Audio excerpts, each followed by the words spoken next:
નમસ્કાર દોસ્તો, હાલ ઉનાળુ ઋતુના ગરમ અને સૂકા વાતાવરણમાં જુદી જુદી જીવાતોનો છોડ પર આપણને ઉપદ્રવ જોવા મળતો હોય છે.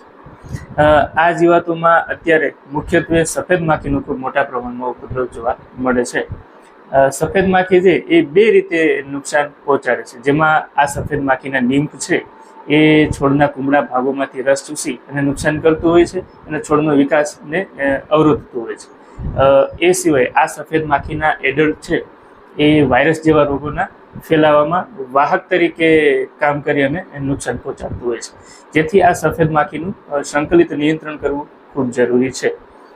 સર્વપ્રથમ જ્યારે આ જીવાત છે એના પ્રાથમિક તબક્કામાં હોય અને છોડ પર એકલ દોકલની સંખ્યામાં જોવા મળતી હોય ત્યારે આપણે નીમ આધારિત દવાઓ છે એનો છંટકાવ શરૂ કરી દેવો જોઈએ, જેમાં માર્કેટમાં 1500 ppm નામે નીમ ઓઇલની દવા મળે છે, જેનું પ્રમાણ પ્રતિ પંપ 60 થી 70 ml રાખી અને છંટકાવ શરૂ કરી દેવો જોઈએ.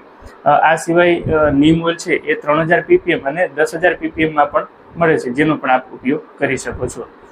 હવે જ્યારે આ જીવાત છે એની ક્ષણ્ય માત્રા કરતાં વધારે પ્રમાણમાં જોવા મળે તો આપણે જુદા જુદા રસાયણોનો પણ ઉપયોગ કરી શકીએ, જેમાં ફ્લોનિકામિડ 50% WG ફોર્મ્યુલેશનની દવા આવે છે, જેનું પ્રમાણ છે એ પ્રતિ પંપ 5 થી 6 ગ્રામ જેવું રાખી અને છંટકાવ કરી શકાય.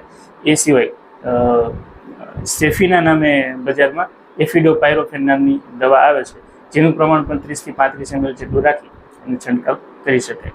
ત્યારબાદ પાયરીપ્રોક્સિફેન 10% નામની દવા આવે છે, સુમિટોમો કંપનીનું લાનો નામથી આવે છે, જેનું પ્રમાણ 20 ml પ્રતિ પંપ રાખી અને છંટકાવ કરી શકાય.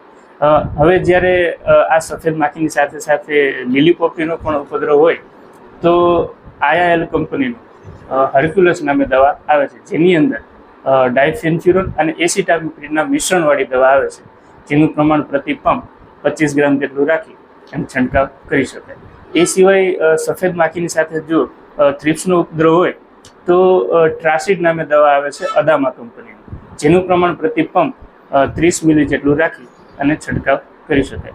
આ સિવાય જુદા જુદા પાકોમાં આવતી જીવાતોના વિશેષ માહિતી માટે આપણને કંઈ રિક્વાયરમેન્ટ હોય તો આપ કમેન્ટમાં આપેલા નંબર પરથી સીધો સંપર્ક કરી શકો છો. ધન્યવાદ.